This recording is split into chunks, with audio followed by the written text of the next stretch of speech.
我发现婆婆跟一个男人钻进包谷地，我不敢声张，悄悄回家告诉老公。结果我被老公和公公毒打一顿，瞎了一只眼睛，瘸了一条腿，再次睁眼，我竟然复活了，又回到了婆婆跟人钻包谷地的那天。我依然选择不声张，毫不犹豫地点燃了那片包谷地。我浑身颤抖，犹如遭受电击般醒来，前世的疼痛还没有散尽，我意识到自己重生了。怀里2岁的孩子哭闹着要吃玉米棒子，这时我才发现，婆婆跟人钻玉米地的这天，和前世一样，秋高气爽，微风习习，老天竟然重新给了我一次机会。我肯定不会让婆婆的丑事就这么默默无闻的过去。我飞快翻身坐起，把女儿放在凉席上哄着，乖乖，等会儿我去象头地里给你掰玉米棒子。起身直奔厨房，拎起一瓶菜油和打火机就出门了。外面的包谷地连成一片，玉米叶子又宽又长，里面不知藏着多少浪漫与猥琐，甜蜜和肮脏。我找到记忆中的位置，选了一个上风口蹲下，屏气凝神听了一会儿，先是传来呲咔呲咔掰玉米的声音，接着就听见有人铺东西的响动，又听见一个女人的声音。差不多行了，动静太大，外面能听见，这是婆婆的声音，错不了。我静静的等着，不消一会，就从稀稀疏疏的脱衣服声变成了调笑与喘息的声音。我二话不说，拿出菜油泼在玉米杆上，点火就跑。玉米杆虽然还绿，但架不住浇了油，火势顺着风向快速烧了起来。当我拿着2个玉米棒子到家，刚给孩子煮上，就听巷道里有人喊：“起火了，救火呀！”我抱着孩子跟着人群跑到巷头，就看见婆婆光着身子，顶着烧了一半的头发，凄厉无比的哭喊着从包谷地里冲了出来。她和出来救火的人们撞了个面对面，捂着上面露了下面，捂着下面露了上面，整个人扭得跟个麻花一样，最后干脆蹲在地上，堪堪遮住关键部位。他身后还跟着跑出来一个一丝不挂的男人，两手捂着脑袋露着屁股，居然是我老公的四叔，婆婆最小的小叔子。人群一瞬间就炸了，村东头的老光棍都笑出了口水。淑娥，你身子还挺白净，真是丢死人了，光着屁股就跑出来了。小孩们捂着眼睛露着疯笑，人群里有爆笑不止的，有指指点点的，有吹着口哨的，当然也有骂不要脸的。那是四婶子，一个能一刀干死一头猪的彪悍女人。她看清自己的男人和大嫂后，猛拍大腿，惨叫一声：“哎呀，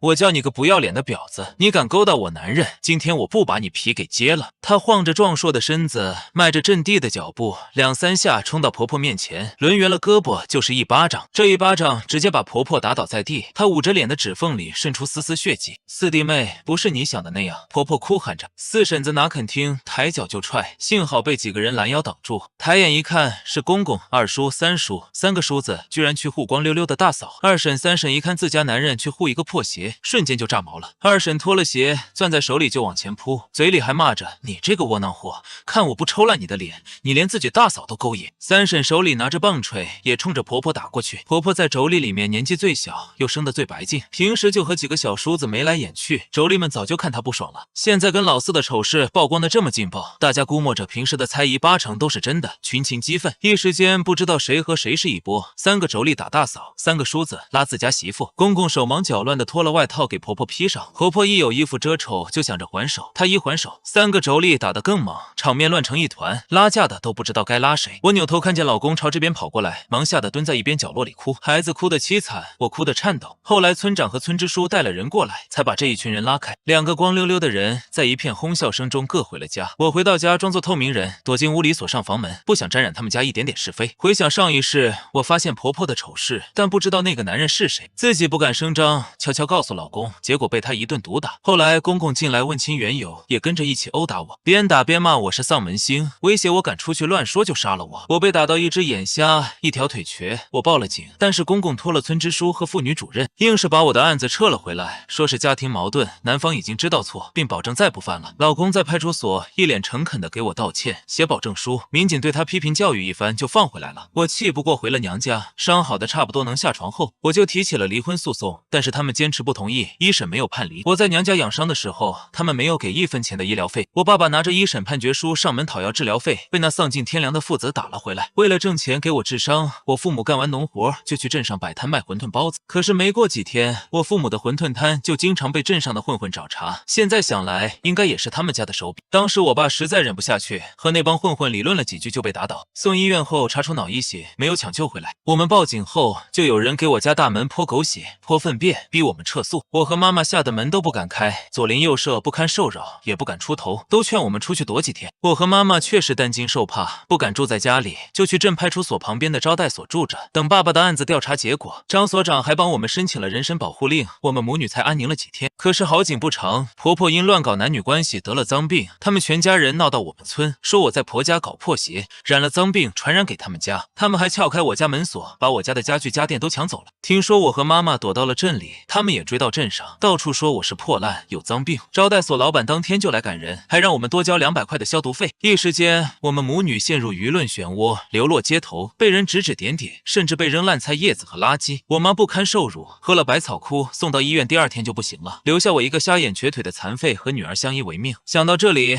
我的心脏一抽一抽地疼。我抱紧怀里的女儿，擦掉一脸泪水，不敢再想前世的惨状。堂屋的吵闹声一阵一阵飘过来，有公公的辱骂声，婆婆的哭声和老公的劝解声。婆婆哭诉着：“你自己不行，还不让我找别人？我才40岁，这以后的日子咋过？你个骚货！”公公怒骂：“你们男人能在外找，我生了你还要咋地？再骚情我弄死你！”驻大北方部分地区称公公为爸爸，你弄死我啊！婆婆豁出去了，反正当初是你让我跟几个小叔子好的，说要生杨家的种，你现在后悔了。我一下子懵了，我把信息捋了一遍，整个人站在原地动弹不得。原来老公早就知道自己的妈妈跟叔叔不清不楚，而且是公公提议让婆婆和几个小叔子发生关系，就为了给不能人道的公公生下杨家的种。我简直是撞破了天条，摊上了这么一家人。上辈子我不知道婆婆搞破鞋的背后还有这种隐情，怪不得老公知道后不但不惊讶，反而第一反应是担心我说出去，怪不得公公要下死手打我。我知道了他最窝囊的一面，看见了他心里最深的刺。夜里我躺在床上辗转反侧，脑子里全是上辈子被他们殴打、迫害致死、家破人亡的冤屈，半点睡意都没有。我盯着老公的脸思索了一晚上，第2天一早我就拿钱去了村供销社买酒，又去四婶娘家买了5斤猪油和一些内脏回家做饭。我温顺的避免被玉米地捉奸事件波及，给老公倒酒，做内脏菜肴，偷偷在他房间藏酒，不是做鱼吃，就是拿内脏做菜，还用肥油包了2回猪油包子，软言细语的安慰他。就这么高油、高脂、高糖、高磷、高酒精的给他吃了几天，果然不出1星期，老公下地干活的时候就晕倒了。公婆着急忙慌的把人送到镇上卫生院，诊断是严重贫血，镇上没有血库，需要亲属献血或者从外地调血。公公为了省钱，悄悄把3个叔叔叫来，等人都到齐了，医生问谁是直系亲属，先验直系亲属的血。4个中年男人，你看看我，我看看你，没人说话。医生纳闷的问，谁是亲爸都不知道吗？还不赶紧验血。公公脸色特别不好看，婆婆一着急就喊一起验，都验。我一听婆婆没打算验血，心里慌了一下，赶忙拉着婆婆，妈，咱俩也验验。我听护士说，父母不一定能给孩子输血，没有血缘关系的也不一定不行，都得看配型，咱都验，能输血的概率就高，老公好的也快一些。婆婆听我说的有道理，爱子心切，也挽起袖子去验血。她的脏病不是1天2天得的，这次验血肯定能验出来。上辈子他们污蔑我得脏病，害得我身败名裂，妈妈自杀，我想起来就恨得牙根痒，恨不得咬死这帮禽兽不如的东西。这辈子我要让他们也尝尝被人嫌弃、驱赶、辱骂的滋味。抽完血等结果的时候，婆婆让我回家拿住院用的物品，我抱着孩子回村，故意从村里人多的地方走，和大家打招呼，逗留了一会儿。果不其然，3个婶子都来质问我，你家君子要输血，他爸妈给输就行了，还把几个叔叔叫来干啥？我吞吞吐吐地说，这不是人多力量大吗？需要的血多。3婶子最厉害，一眼就看出我没说实话，她扯着尖嗓子问，一个大小伙子贫血要多少血？难道医生说1个人不够？我一副怯懦的样子，脸红的说不出话。2婶子也过来逼问，君子到底啥病？不会是要死了吧？我被逼得没办法，扑通一声跪下，婶子们，你们行行好，就让我老公好好治病吧，他严重贫血，要输好多血呢，镇上卫生院没有血库，求求你们了。我故意压低声音，却让周围人都能听见。我婆婆说她也不知道君子到底是谁的亲生儿子，只有把3个叔叔都叫去。医生说谁能行就用谁的行，不知道亲爹是谁。这句话就像进了热油锅里的水点子，瞬间激起轩然大波。1周前的包谷地捉奸事件还没平息，又炸出这么一颗炸弹，村里人呼啦一下都围了过来，七嘴八舌的问，你婆子自己说的，她不知道君子是谁的娃，你公公没打你婆子吗？君子会不会不是杨家的种？你婆婆平时就不检点，还跟村上其他人睡过吧？3个叔叔经常跟你婆婆来往，这还分不清？人们总是对这种丑闻格外感兴趣，一个个眼神兴奋地看着我，恨不得我能讲一部长篇故事。3个婶子被气得脸上红一片白一片，推开人群就往家走，跨上自行车直奔镇卫生院。四婶腰里还别了一把杀猪刀。我作为家里孝顺懂事的儿媳，当然得去拦一下。到卫生院的时候，我慌忙挡住3个婶子：“婶子，咱有啥事稍后再说，好歹等老公把血输上。”然后我一扭头喊医生：“医生，早上我们几个人的血检结果出来了没？我们谁能输血？别急着打架呀，看完单子一起解决不好吗？免得打完架一看化验单，还得回来再打一次。”医生拿着几张单子过来，李桂兰婆婆和杨国栋4叔不行，他们2个有梅毒。杨国柱2叔和杨国良3叔可以，杨国才公公和王苗苗，我血型不对。一听4叔和婆婆有梅毒，四婶再也拦不住了，抽出刀就往病房冲。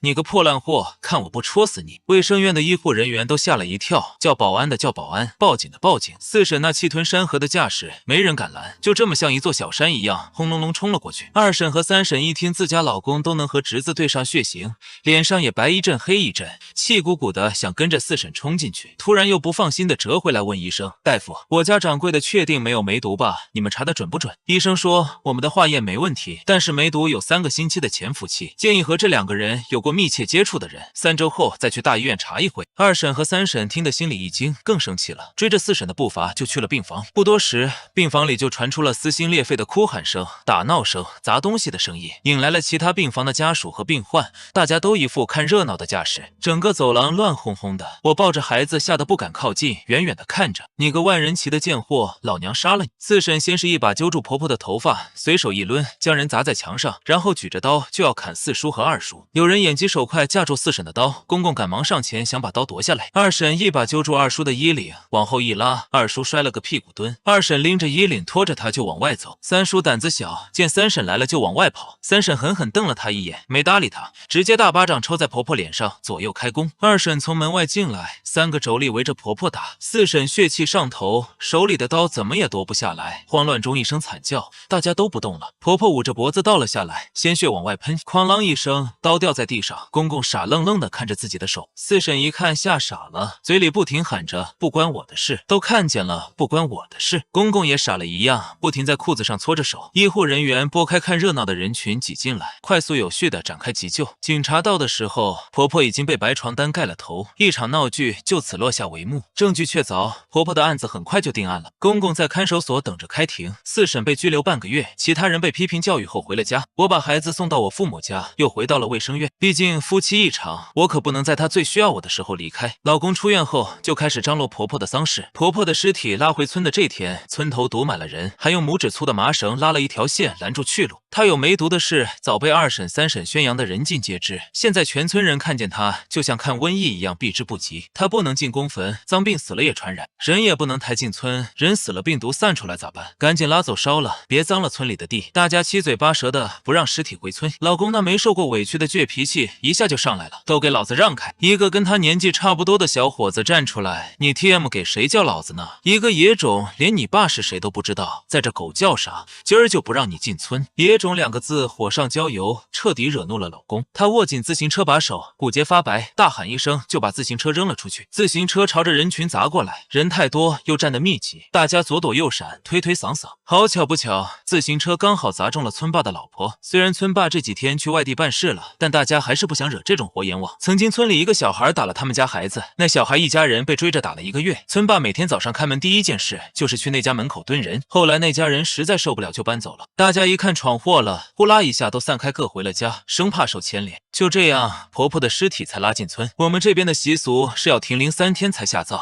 但是因为婆婆的脏病，停灵期间村里没有来1个人帮忙，也没有1个人吊唁。就连婆婆的娘家人听完她和杨家4个男人的事后，也嫌弃她丢脸，没有来人吊唁。至于2叔、3叔和4叔都被自家老婆管得死死的，门都出不了，更别说来吊唁了。每天晚上守灵，老公都非常嫌弃的把我1个人留在院子里的灵堂前，自己则拿了酒和菜回房间休息。我弱弱的问他：“老公，听老一辈人说停灵要孝子守夜，你不守夜，妈会不会不高兴啊？叫你守灵就好好守，再多嘴弄死你，连个儿子都生不下，一天光知道白吃饭。”我两眼含泪的闭了嘴，一个人踏踏实实守灵，烧纸点香换蜡烛，就这样1个人守了2夜。第3天早上，老公起床一看，灵堂里全是水珠，当时就骂开了：“你个废物能干啥？连灵堂都看不好！”我委屈的哭着说：“老公。”公，我害怕，不敢到棺材那边去，我连厕所都没敢上，就在灵前跪了一夜。老公一边骂我，一边去查看。他打开透明的亚克力冰棺盖子，用手一摸，没有一丝凉气。再一看，制冷灯是亮着的，吐了一口痰，就喊我拿抹布。我跪在地上，两腿发麻，试了半天站不起来。他又骂骂咧咧从窗台上取了抹布，要去擦水。他左手刚扶上冰棺，身体就像触电般疯狂抖动。我赶忙喊：“老公，你咋了？”喊了半天才反应过来，他可能是触电了。等我腿脚不利索的站起来，找来木棍把老公挑开，他已经断气了。他发梢都有烧焦的迹象，身上肌肉紧绷的跟僵尸一样，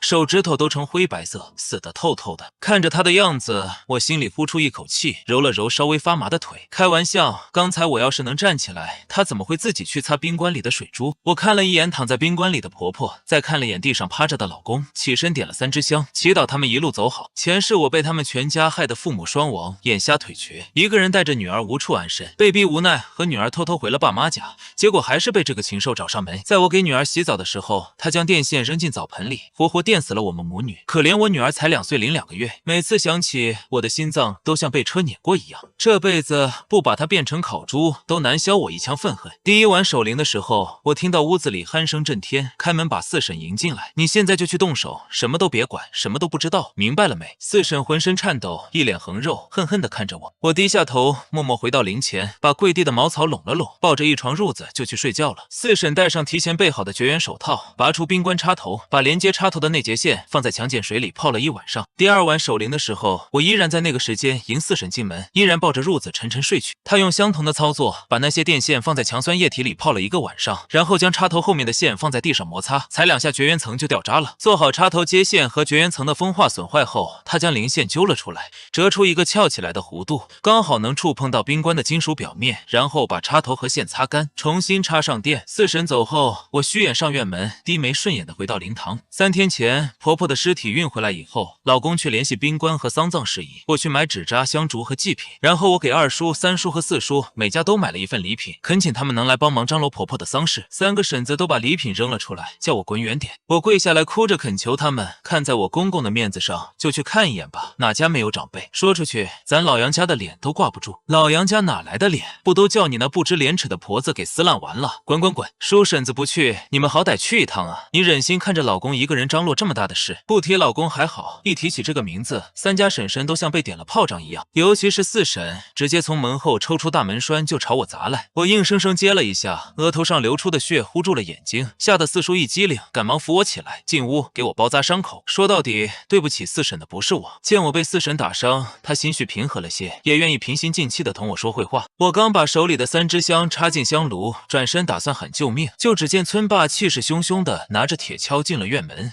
杨君子，你个狗日的，给老子出来！我吓得一激灵，脸色煞白的看着他，眼泪刷一下就下来了。村霸身后还跟着3、3两两看热闹的人，这个村里的人可真闲啊，大事小情都少不了他们。大家看清院子里的情况后，都倒抽一口凉气。村霸过来拿脚踢了踢老公的尸体，问我这是咋死的？被电打死的，那个冰棺好像漏电。我抽抽搭搭的回答：好，打得好，还没人敢在我头上撒尿，他敢打我老婆就该死。村霸说还不解气，又连踢带踹的打了老公的尸体几下。一会儿，村里人都说这家人肯定是遭了天谴，一个接一个的死。太不吉利，不敢让他们埋到村里的公坟，怕坏了村里的风水。东一句西一句，越说越义愤填膺。慢慢的开始有人说我不吉利，也有说我命硬克夫。村东头的老流氓居然说让我跟了他，引得大家一阵哄笑。然后就有人嬉笑着说你不怕染脏病，她婆婆可是有梅毒的。我冷冷的看着这些人，感觉眼前的脸在扭曲，在变形，变得无比丑陋。我突然开口，丽丽姐，你老公屁股上有颗痣吧？丽丽先是一愣，然后单手叉腰就要骂我，是村霸媳妇说的。我补充道。这回轮到村霸不淡定了，他刚想扇我巴掌，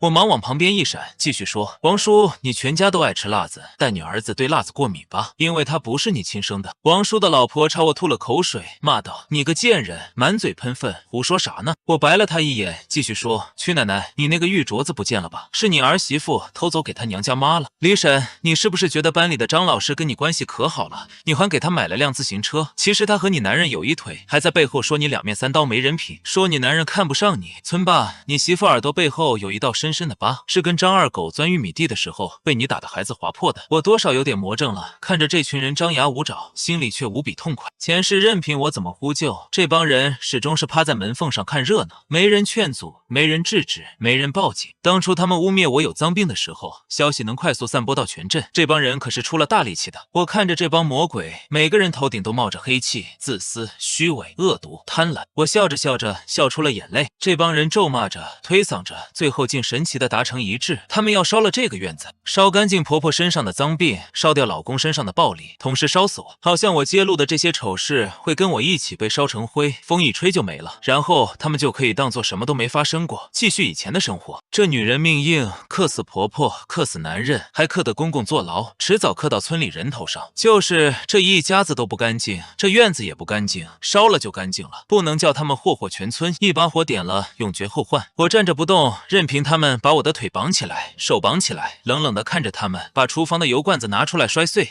在灵堂上点燃一根火柴，把灵堂点着了。大门被从外面锁上，火势借着风呼呼地烧起来。我冷哼一声，两手解开脚上的绳子，站起身去厨房，用脚夹起一把刀，割断了手上的绳子，转身向后院走去。谁爱死谁去死。我身后大火熊熊，心却无比平静。大仇得报，原来是这种踏实安宁的感觉。你们继续在家里鸡飞狗跳吧，我走了。我架起梯子，先把自行车费劲的从墙上扔了出去，然后顺着后墙翻出了院子。后墙外是村里还没有分户的野地，小草青翠，野花摇曳，一片生机盎然。我回到父母家，看见爸爸把女儿架在脖子上逗乐，妈妈在厨房做饭，这温暖的场景让我心中泛起一股暖流。